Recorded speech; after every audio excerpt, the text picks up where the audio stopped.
when I was deployed, you had rockets that would go over your head. Yeah. And then so that created the first level. I mean, did you notice you started feeling better the first hour?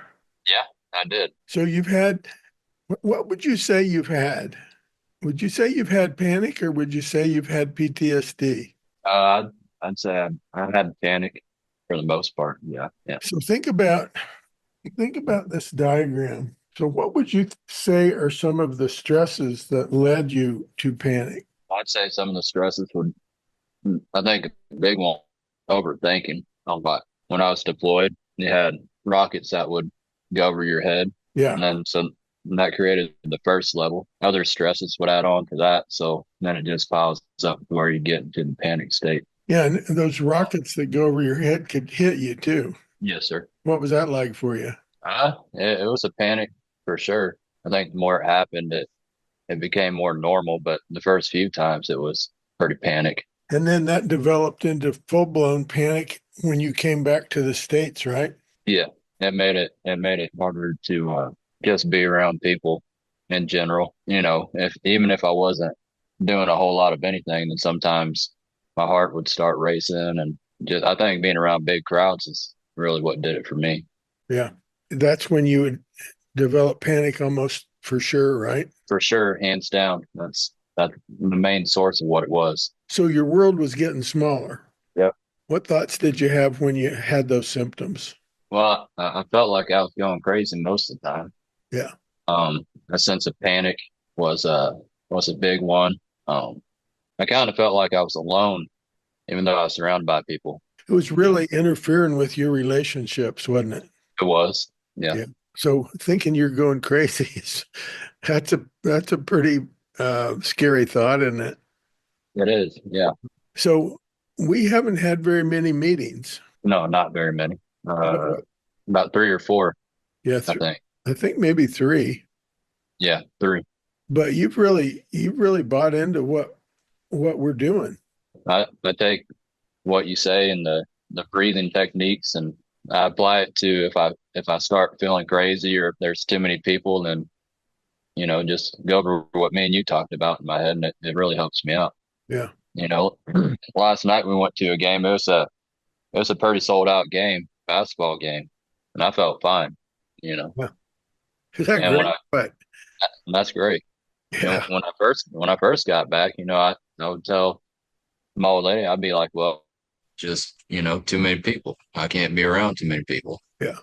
And she she pushed me to get the help that I needed, and really just the support that I needed on this end too. Yeah. So it really helped me out. So I've been really impressed with how you've dug into doing these breathing techniques and calming yourself down, and it's really working for you. Yeah, What have you find most helpful about what we're doing? breathing techniques for sure um helped me out. Uh, and then the list of things to go over that was from your book. The I'm not alone, even though I feel like I'm alone. I'm not going crazy. You know, all those things that I just go over them in my head. I took the picture on my phone front of your book, and I just go through it sometimes. I go over the different ones, and I know, but see, that's really important. Do you say them out loud? yeah, I say it out loud, and then sometimes I'll say it in my head too. When I say it in my head, I go over the breathing treatment or the techniques too. Yeah. What's your favorite one of the relaxation techniques? Um, I like the what's that third one? We did the Buddhist and the Christian, and then the other one where you just relax your hand and Oh, yeah. that That's the one where you get into a deep state of relaxation pretty quickly. yeah. Yeah. Is that your favorite?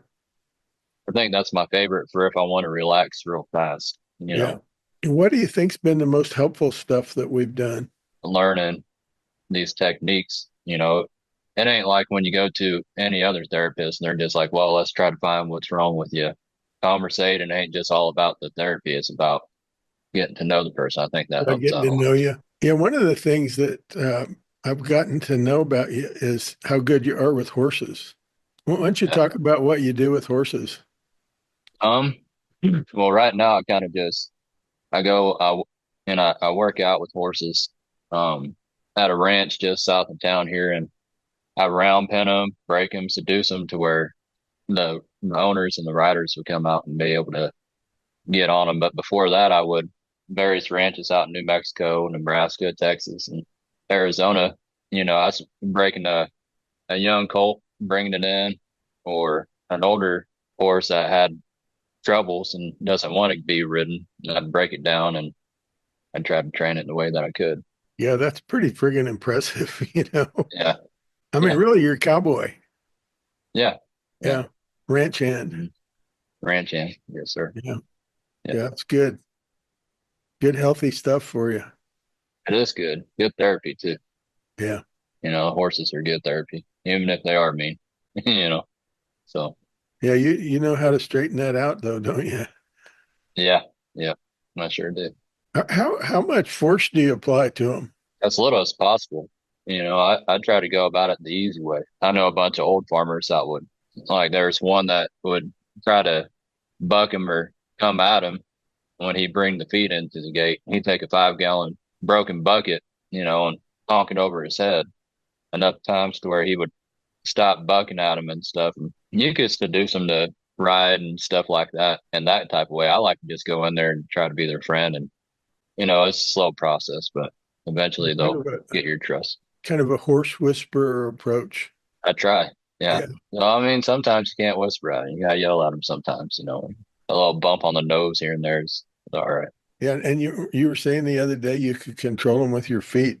Yeah, that takes a lot of practice. Yeah. You gotta, at first, you gotta be able to make them use the reins. You have the reins there, but you shouldn't really have to use them Yeah. if you do it right. So when you have those symptoms now, what are you thinking when you have those panic symptoms? Or are you Yeah, having them? I do have them still. I think that's something but I think I'm starting to reduce my stress. If you bring that ladder chart in that you had, when I was way up here, I'm starting to break it down, and it's coming down. And, every once in a while it'll come back up a little bit, but you got to go over what you were talking about. But you're no longer thinking you're crazy. I don't think I'm crazy. No, not anymore. I did when I came home, but Yeah. But now yeah, you're able to go to the basketball games and interact. And what's your girlfriend think about it, she about loves your it. changes? She loves it. She loves that I go with her now and, you know, just start interacting more. Honestly, I felt it was so crazy, this whole thing. I thought it was crazy even coming into you. After I did it, it was a good thing to me at least. Yeah. You know, I didn't think crazy anymore. I mean, did you notice you started feeling better the first hour? Yeah, I did. Just you teaching me these techniques and breaking down. That chart was the first thing you showed me, and it made sense to me. You know. Yeah. You could kind of fill in the blanks about the stressful things you've been through, haven't you? Yeah, yeah. Yeah. And I think most of that was, the rockets overhead when I was overseas, and just a bunch of different things from over there. Bad leadership making you feel like you're not good enough, and when you come home, you just gotta, talk to somebody like you, or somebody, and then you realize you ain't so crazy, and that you ain't what these people been saying you were. You begin to not think you're crazy. You begin to understand why the heck you have it, you know? Yeah, Not only why you have it, but what to do about it. yeah, I mean, one of the things I say is curing panic is a lot easier than living with it, you know? yeah, I mean, living with it sucks. You know? yeah. That's yeah. That's real. It's a real stressor. Yeah. But, especially if you work at it, like you are, then Mhm. it happens pretty quickly. Yeah, That's one of the reasons I wanted to talk to you and appreciate you talking to me because you're a good example of if you just dig in there and it's you're very sane. You know, yeah, you're not crazy at all, man.